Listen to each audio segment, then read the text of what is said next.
Salam sejahtera saudara-saudara sekalian yang kasih dalam Kristus. Kita jumpa kembali dalam acara PA Jemaat setiap Rabu pukul 19. Tema PA kita pada Rabu hari ini, tanggal 6 April adalah karunia berjerih payah. Kiranya melalui PA ini iman kita boleh semakin dikuatkan, kita semakin dekat kepada Tuhan. Mari kita mulai PA ini dengan menyanyi dari NKB 170 bait 1 dan bait kedua, jalan hidup tak selalu.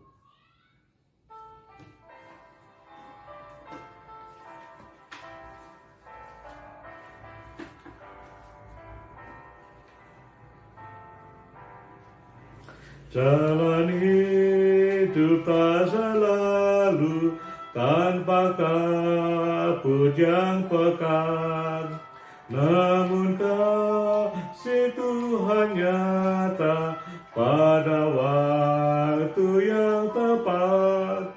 Mungkin langit tak terlihat oleh awan yang tebal, di atasnya lah memusut pelangi kasih yang kekal. Habis hujan tampak pelangi, pakai janji yang teguh, di balik duka menanti pelangi kasih Tuhanmu. Jika badai menyerangmu, awan turun menggelam, carilah di atas awan pelangi kasih yang tetap. Lihatlah warna-warninya, lambang cinta yang pesan. Tuhan sudah beri janjinya, janganlah kau gentar. Habis hujan tampak pelangi, pakai janji yang teguh, di balik duka menanti pelangi kasih Tuhanmu. Mari saudara-saudara kita masuk di dalam doa. Ya Tuhan, Bapa kami dalam surga, kami bersyukur kepadamu kalau Engkau terus memelihara kehidupan kami semuanya. Walaupun itu bukan berarti hidup selalu lancar tanpa masalah. Kami sering mengalami masalah, pergumulan, suka dan duka dalam hidup ini. Namun kami percaya di balik itu semuanya ada tangan kasih Tuhan yang terus menopang dan menyertai kami. Kami bersyukur Tuhan saat ini boleh kembali mengikuti acara PA Jemaat, pemahaman Alkitab Jemaat. Tuhan berikanlah hikmat kepada kami semuanya, sehingga PA ini boleh membangun iman kami, membangun pemahaman yang benar tentang iman kepadamu. Pimpinlah kami semuanya ya Tuhan. Dalam nama Tuhan Yesus kami telah berdoa. Amin. Saudara sekalian yang kami kasih dalam Kristus, seluruh anggota jemaat GKI Taman Gubernur Bandung, juga semua yang mengikuti acara PA ini. Bahan PA kita ambilkan dari kitab Mazmur 126 bait 1 dan bait yang ke-6. Mazmur 126 bait 1 dan ke-6, silahkan agar saudara dibuka dan nanti juga tetap dibuka untuk mengikuti penjelasan lebih lanjut. Demikianlah firman Tuhan. Nyanyian Siarah. Ketika Tuhan memulihkan keadaan Sion, keadaan kita seperti orang-orang yang bermimpi. Pada waktu itu mulut kita penuh dengan tertawa dan lidah kita dengan sorak-sorai. Pada waktu itu berkatalah orang di antara bangsa-bangsa, Tuhan telah melakukan perkara besar kepada orang-orang ini. Tuhan telah melakukan perkara besar kepada kita, maka kita bersuka cita. Pulihkanlah keadaan kami ya Tuhan, seperti memulihkan batang air kering di tanah Negev. Orang-orang yang menabur dengan mengucurkan air mata akan menuai dengan bersorak-sorai. Orang-orang berjalan maju dengan menangis sambil menabur benih, pasti pulang dengan sorak-sorai sambil membawa berkas-berkasnya. Saudara sekalian yang kasih dalam Kristus, seperti kita ketahui kitab Mazmur terdiri dari 150 pasal atau 150 nomor. Dari 150 pasal ini sebenarnya kitab Mazmur bisa dikelompok-kelompokkan lagi menjadi kelompok-kelompok lebih kecil lagi. Kelompok lebih kecil ini bisa kita dasarkan pada kesamaan-kesamaan tertentu. Misalnya Mazmur pasal 2 sampai 41 hampir semuanya menyebut Tuhan dengan istilah sebutan Yahweh. Ya. Kalau di dalam Alkitab LAI Bahasa Indonesia, Yahweh itu diterjemahkan dengan Tuhan, huruf besar semua, huruf kapital semua. Tuhan, kalau itu kapital semua, artinya itu aslinya Yahweh. Lalu Mazmur 42 sampai dengan 83, hampir semuanya menyebut Tuhan dengan istilah Allah atau bahasa aslinya Elohim. Ya. Lalu Mazmur 84 sampai dengan 150 kembali menyebut dengan Tuhan atau Yahweh tadi. Selain pengelompokan berdasarkan sebutan Allah atau Yahweh tadi, ada pengelompokan lain. Berdasarkan apa? Berdasarkan judul Mazmur. Ya. Ini istilah yang perlu kita perhatikan, judul Mazmur. Ini perlu saya jelaskan istilah judul Mazmur ini, saudara sekalian, bahwa judul Mazmur itu tidak sama dengan judul perikop atau bagian itu. Kita ambil contoh, kita lihat Mazmur 126 tadi. Kalau judul perikop itu yang tertulis huruf tebal di atas. Nah, semacam isi tema bagian itu apa? Kalau dalam Mazmur 126 ini, judul perikopnya adalah pengharapan di tengah-tengah penderitaan dengan huruf tebal. Itu maksudnya judul perikop. Tapi ada yang disebut dengan judul Mazmur itu sendiri. Judul Mazmur adalah kalimat awal di Mazmur itu. Ya. Dan itu dalam bahasa aslinya memang ada. Kalau judul perikop itu aslinya nggak ada. Maka setiap terjemahan bisa memberikan judul yang nggak sama. Tapi kalau judul Mazmur, sekali lagi bukan perikop tapi judul Mazmur itu sendiri, yaitu kalimat di bagian awal, itu ada dalam bahasa aslinya. Dan itu juga ada bermacam-macam jenisnya. Pada umumnya Mazmur itu diberikan judul Mazmur Daud atau berkaitan dengan Daud, karena dipandang yang membuat puisi itu adalah Daud. Ya, walaupun tidak semuanya ditulis oleh Daud. Selain judul Mazmur yang berkaitan dengan Daud, ada kelompok lain yang judulnya sama, yaitu nyanyian ziarah. Yaitu tertulis dalam Mazmur 120 sampai dengan Mazmur 134. Itu kelompok tersendiri, Mazmur ziarah. Coba kita perhatikan saudara sekalian, kita lihat Alkitab kita. Di dalam Mazmur 120, judul, bukan perikop ya, judul Mazmurnya, ya, kalimat yang di awal ini tidak dicetak tebal, tulisan biasa, nyanyian ziarah. Ya. Lalu Mazmur 121 juga sama, judulnya awal nyanyian ziarah.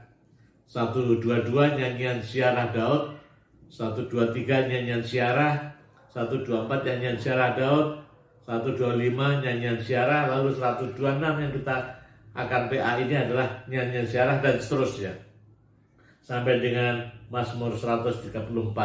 Jadi itu kelompok Mazmur berupa nyanyian ziarah. Dan sekalian, ziarah itu apa? Ziarah itu kalau menurut Kamus Bahasa Indonesia artinya adalah perkunjungan ke tempat yang keramat. Dalam arti yang luas, tempat keramat itu termasuk tempat ibadah. Jadi orang yang melakukan perjalanan menuju ke tempat ibadah bisa dikatakan itulah suatu peziarahan.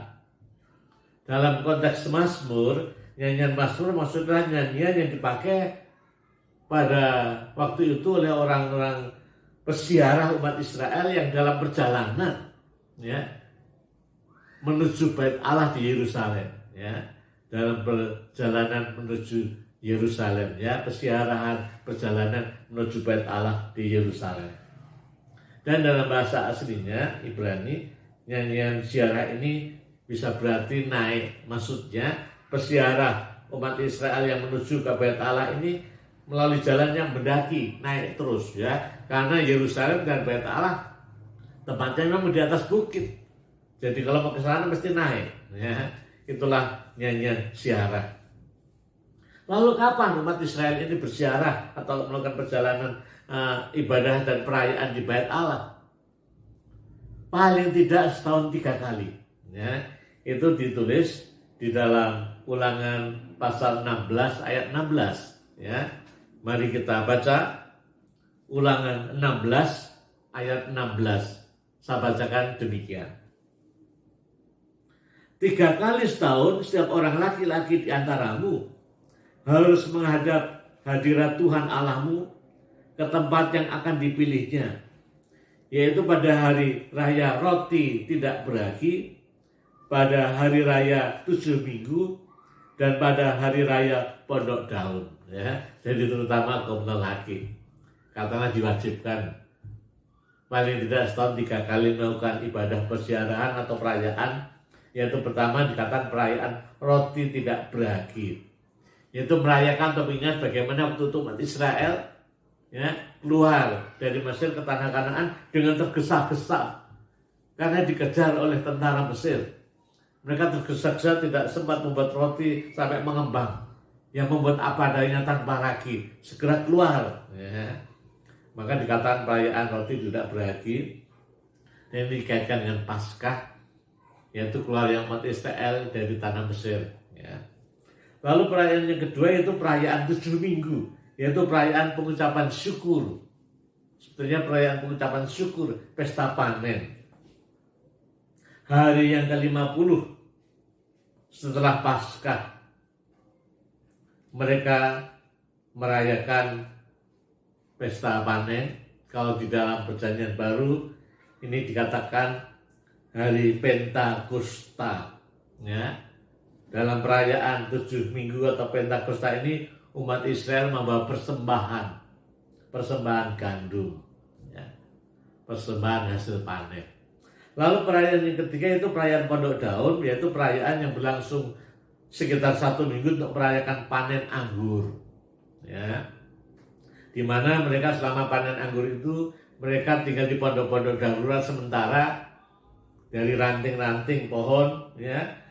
Kondisi bagaimana mereka tinggal di pondok-pondok ranting-ranting daun ini mah dikatakan hari raya perayaan pondok daun.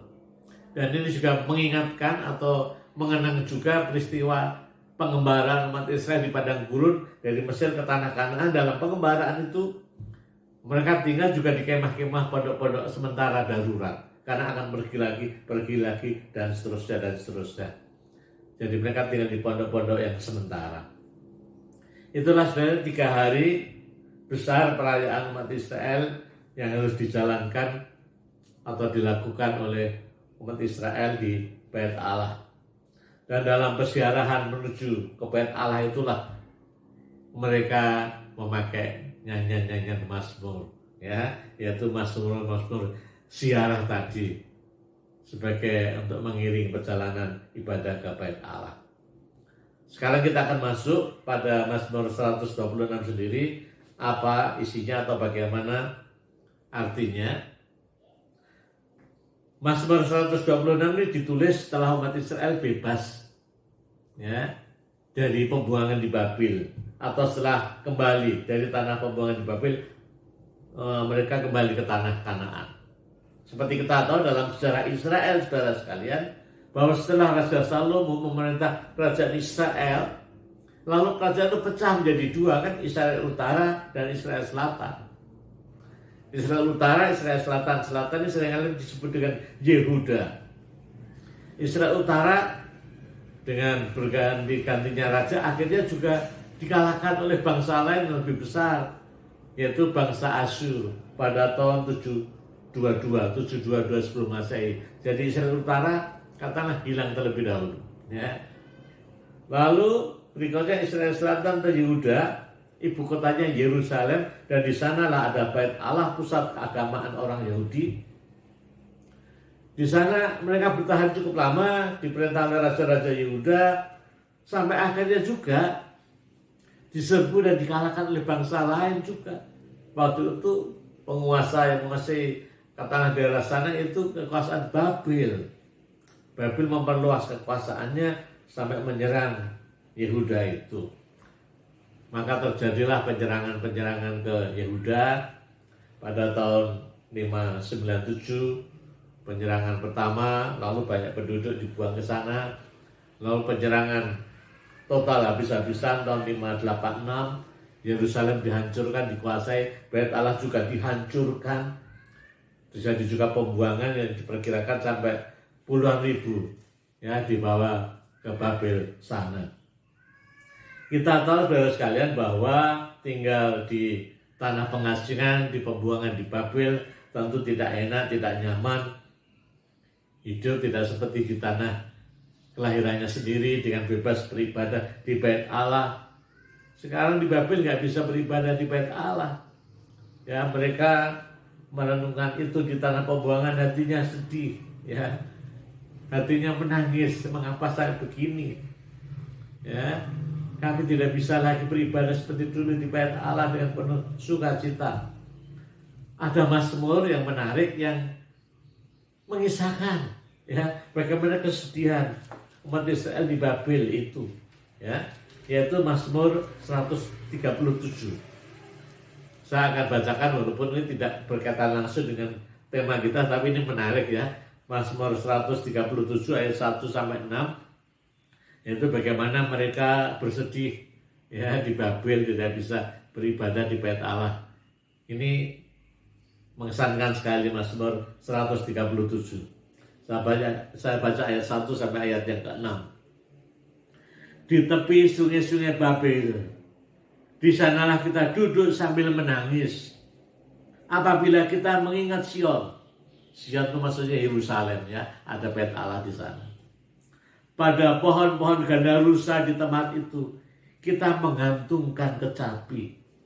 Sebab di sanalah orang-orang yang menawan kita meminta kepada kita memperdengarkan nyanyian. Dan orang yang menyiksa kita meminta nyanyian sukacita. Nyanyikanlah bagi kami nyanyian dari Sion. Bagaimanakah kita menyanyikan nyanyian Tuhan di negeri asing? Jika aku melupakan engkau, hai Yerusalem, biarlah menjadi kering tangan kananku. Biarlah lidahku melekat pada langit-langitku, jika aku tidak mengingat engkau. Jika aku tidak jadikan Yerusalem puncak sukacitaku. Inilah saudara sekalian Mazmur yang menggambarkan kesedihan, keprihatinan umat Israel di pembuangan. Ya. Dan kalau nggak salah ini ada lagunya ya, di tepian sungai Babylon. Saudara-saudara sekalian, cukup lama umat Israel dibuang di Babel, ya, sampai terjadilah pergantian, katakanlah pergantian perubahan global politik di sana. Babel akhirnya juga kalah dan dihancurkan oleh kerajaan atau penguasa lain yaitu Persia. Ya. Dan pada zaman kekuasaan Persia inilah Raja Persia yang menguasai Babel dan semua sekitarnya itu, yang akhirnya memerintah juga umat Israel, menguasai umat Israel dengan raja yang terkenal, Raja Kores. Akhirnya Raja Kores ini memberikan kebijakan bahwa orang Yahudi boleh kembali, ya, boleh kembali lagi ke tanah leluhurnya, yaitu Israel atau Yehuda. Itulah ceritanya bagaimana mereka kembali lagi dari pembuangan menuju tanah perjanjian itu.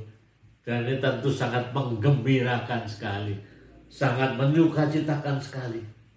Dan suasana gembira dan sukacita ini, mereka boleh kembali ke tanah leluhurnya di Yehuda, itu digambarkan ya dalam Mazmur 126 yang kita bahas ini. Pada ayat 1 dikatakan, ketika Tuhan memulihkan keadaan Sion, keadaan kita seperti orang-orang yang bermimpi, memulihkan keadaan Sion, yaitu Yerusalem, ya, penduduk yang diasingkan kembali lagi dipulihkan, kembali lagi ke tanah leluhurnya. Mereka dikatakan seperti bermimpi, tidak terbayangkan, tidak terkira, ya. Kebijakan politik mengubah itu semuanya. Maka mereka sungguh bersyukur dan bersuka cita. Tuhan memulihkan Sion atau Yerusalem, ya, sehingga mereka boleh kembali lagi ke sana. Namun kondisi Yerusalem termasuk bait Allahnya waktu itu memprihatinkan, masih hancur, ya. Nanti kita lihat bagaimana mereka juga rindu agar itu juga dipulihkan. Lalu ayat yang kedua, Mazmur 126, pada waktu itu mulut kita penuh dengan tertawa dan lidah kita dengan sorak-sorai, ya. Mereka secara bersama merayakan sukacita syukurnya itu boleh kembali lagi menginjakkan tanah leluhurnya. Dan suasana sukacita ini ternyata juga dilihat, disaksikan oleh bangsa-bangsa lain, ya, yaitu ayat yang kedua bagian B. Pada waktu itu berkatalah orang di antara bangsa-bangsa, Tuhan telah melakukan perkara besar kepada orang-orang ini, ya. Itu satu kesaksian sebetulnya bagaimana Tuhan Allah Israel tetap memimpin dan menuntun melakukan perkara besar, yaitu memimpin dari pembuangan kembali ke tanah kelahirannya, tanah Israel. Ini sukacita yang besar digambarkan, ya, bahwa lidah mereka bersorak-sorai, bersuka cita, ya, karena kasih Tuhan itu. Lalu berikutnya saudara sekalian, sukacita mereka kembali ke tanah kelahirannya, ke kota Yerusalem, ya. Pada satu sisi memang menggembirakan sekali, ya. Dikatakan pada ayat ketiga mereka bersukacita, bersorak-sorai dan seterusnya, melakukan perkara yang besar dan seterusnya. Tapi pada sisi lain mereka juga sedih dan prihatin, seperti saya katakan tadi. Keadaan kota Yerusalem hancur, reruntuhan belum dibangun, bait Allah juga hancur belum dibangun. Maka pada sisi lain mereka juga sedih dan prihatin. Itu digambarkan pada ayat yang keempat. Pulihkanlah keadaan kami ya Tuhan, seperti memulihkan batang air kering di tanah Negeb, ya. Jadi mereka rindu agar dipulihkan keadaan itu, dipulihkan secara utuh seperti dahulu, ya. Di sini digambarkan seperti batang air kering di tanah Negeb. Tanah Negeb itu tanah bagian selatan Israel yang terkenal kering, padang gurun kering, ya. Kalau musim kemarau ya nggak ada air, sungai pun kering. Nah, batang air ini maksudnya itu sungai. Pada saat kemarau ya kering. Tapi pada saat hujan, wah airnya banyak melimpah, ya. Nah, mereka merindukan Tuhan memberkatinya seperti sungai yang dilimpahi air yang melimpah, ya.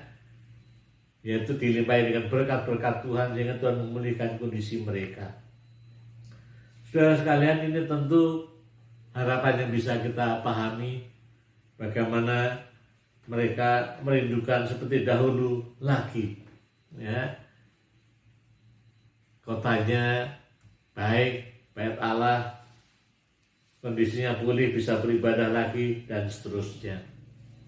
Saudara-saudara sekalian, dalam Mazmur ini juga digambarkan bagaimana orang Israel mesti memulihkan kondisi itu, ya. Mereka sadar betul harus dibangun kembali kota Yerusalem dan bait Allah ini. Itulah digambarkan sebenarnya pada ayat-ayat yang terakhir, ayat yang ke-5 dan ke-6, ya. Bagaimana mereka dengan menangis, ya, dikatakan dengan mencucurkan air mata, bekerja keras, ya. Itu digambarkan seperti seorang petani, ya. Gambarannya seperti orang petani. Saya baca ayat 5 dan 6. Orang-orang yang menabur dengan mencucurkan air mata akan menuai dengan bersorak-sorai. Orang yang berjalan maju dengan menangis sambil menabur benih pasti pulang dengan sorak-sorai sambil membawa berkas-berkasnya. Saking sedihnya mereka, prihatinnya mereka berupaya lagi membangun kota Yerusalem dan Bait Allah dengan mencucurkan air mata, seperti petani yang menabur benih, tapi dengan harapan nantinya ada panen yang menimpa. Mereka juga bersedih, bekerja keras dengan kondisi mungkin ekonomi yang belum pulih, dengan harapan nantinya pulih kembali, bisa beribadah lagi dengan baik. Mereka bekerja keras di dalam pergumulan yang sulit untuk memulihkan, ya, dan harapannya Tuhan memberkatinya sehingga semuanya akhirnya bisa terwujud. Saudara-saudara sekalian, saya kasih dalam Tuhan Yesus Kristus, itulah gambaran makna Mazmur 126. Pada satu sisi sukacita umat Israel karena boleh kembali dari tanah pembuangan, kembali ke tanah Israel, ke Yerusalem. Pada sisi lain juga sedih dan prihatin karena kota Yerusalem dan Bait Allah hancur. Maka mereka harus membangunnya di tengah-tengah keterbatasan itu. Lalu apa maknanya PA ini bagi kita semua, saudara sekalian? Apa artinya bagi kita pada masa kini? Yang pertama, saudara sekalian, selama kita hidup di dunia ini, yang namanya pergumulan, penderitaan, masalah, kesusahan selalu ada dan bisa menimpa siapa saja. Pergumulan, masalah, kesusahan, penderitaan bisa karena kesalahan kita, bisa juga kesalahan orang lain, tapi bisa juga nggak tahu ini kenapa itu terjadi. Dan sekarang seringkali kita bertanya, mengapa ini semua terjadi dan harus kami alami? Tapi seringkali juga nggak ada jawaban yang jelas. Tapi apapun penyebab penderitaan, pergumulan, kesusahan kita, pemazmur mengajak kita semua untuk tidak berhenti, untuk tidak berputus asa, untuk tidak berkeluh kesah saja, tetapi terus ada semangat. Karena percaya ada Tuhan yang menyertai kita. Seperti umat Israel yang percaya ada Tuhan yang terus bekerja. Tuhan yang bekerja akan memampukan kita menghadapi itu semuanya. Seperti umat Israel akhirnya juga dimampukan Tuhan.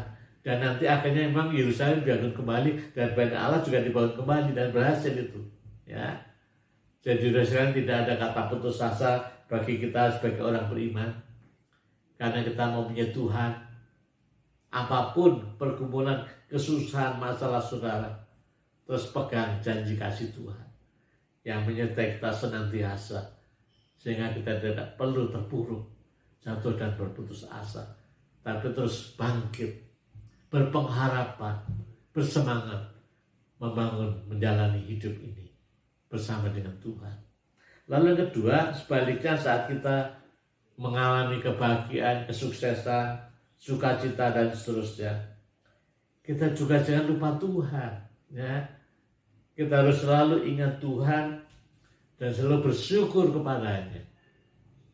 Itu yang Tuhan inginkan.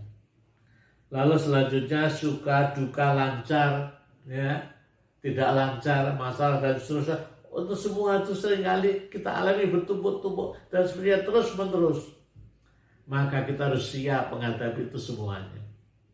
Siap bukan dengan mengandalkan kekuatan sendiri, tapi siap dengan mengandalkan janji dan kekuatan Tuhan.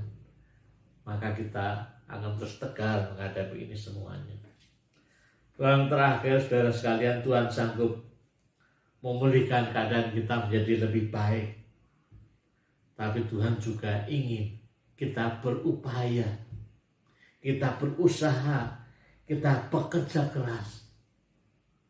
Dan dengan usaha, upaya, dan kerja keras kita, Tuhan memberkatinya, dan keadaan bisa menjadi lebih baik. Jadi bukan kita diam berpangku tangan, tapi terus kita berupaya dan bekerja. Maka Tuhan memberkati kita, keadaan menjadi lebih baik.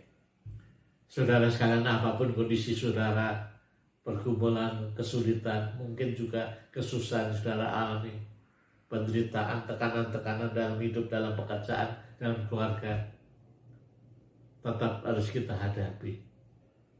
tapi bukan dengan kekuatan sendiri, tapi menghadapinya bersama dengan Tuhan, maka saudara akan dimampukan menghadapi semuanya. Ingatlah, Tuhan terus menyertai kita semuanya. Amin. Baiklah saudara sekalian, sekarang kita masuk di dalam doa syafaat. Kita akan menaikkan doa syafaat kita. Mari kita berdoa. Tuhan Bapa kami dalam surga, kami bersyukur kepadamu kalau kami boleh memahami firman-Mu melalui PA Jemaat kali ini berdasarkan Mazmur 126. Tuhan berikanlah hikmat kepada kami sehingga kami bisa mengambil hikmahnya, apa yang Tuhan inginkan dalam hidup ini melalui Mazmur ini. Yaitu kami tetap tegar menjalani hidup dengan segala pergumulan masalah, suka dukanya. Karena kami tidak sendiri, ada Tuhan bersama dengan kami semua. Dan kami tidak berputus asa, tapi terus berupaya, berusaha dalam kehidupan ini untuk keadaan lebih baik. Dan Tuhan kiranya memberkati itu semuanya. Tuhan Bapa kami dalam surga, kami bersyukur masih dalam suasana Paskah, minggu-minggu prapaskah, dan menjelang Paskah nanti. Biarlah perenungan firman Tuhan boleh menolong kami untuk kami tetap siap menghadapi keadaan yang sulit sekalipun, seperti Tuhan Yesus yang sanggup menghadapi yang sulit, penderitaan bahkan mati, tapi juga bisa melewatinya melalui kebangkitannya. Kita pun juga pasti, kami pun juga pasti akan bisa melewati semuanya, karena Tuhan yang bangkit menopang kami. Yang berdoa untuk panitia Paskah, untuk majelis jemaat yang menyiapkan kebaktian dan serangkaian acara dalam rangka Paskah, kiranya boleh membangun iman jemaat. Yang berdoa untuk rencana perjamuan kudus di hari Jumat Agung 15 April yang akan datang. Tuhan siapkanlah kami semuanya, sehingga perjamuan kudus ini boleh membangun iman kami, menyegarkan iman kami semua. Kami juga bersyukur bersama dengan saudara-saudara kami yang menjalankan ibadah puasa di bulan Ramadan ini. Kiranya suasana Ramadan juga nanti Lebaran puncaknya boleh menjadi momen yang baik untuk membuat semua lapisan masyarakat yang beragam dan plural ini boleh ikut merasakan sukacita dan saling menghargai dan menghormati. Terima kasih Tuhan, kalau pandemi virus corona juga sudah mulai teratasi, tapi kiranya ini tidak membuat masyarakat lalai akan protokol kesehatan, tapi terus waspada, sehingga kami tidak kembali lagi terpuruk setelah si pandemi virus corona, tapi boleh terus mengatasinya. Terima kasih Tuhan untuk semua kasih-Mu. Kami bersyukur dan berdoa dalam nama Tuhan kami, Yesus Kristus. Amin. Saudara sekali, kita akan akhiri PA Jemaat pada saat ini. Kita akan mengakhirinya dengan menyanyi dari NKB 170 bait yang ketiga, Jalan Hidup Tak Selalu. Marilah kita menjadi anak Tuhan yang setia. Di tengah pergumulan dan kesulitan pun kita tetap tegar, beriman kepada Tuhan. Bersama dengan Tuhan kita mampu.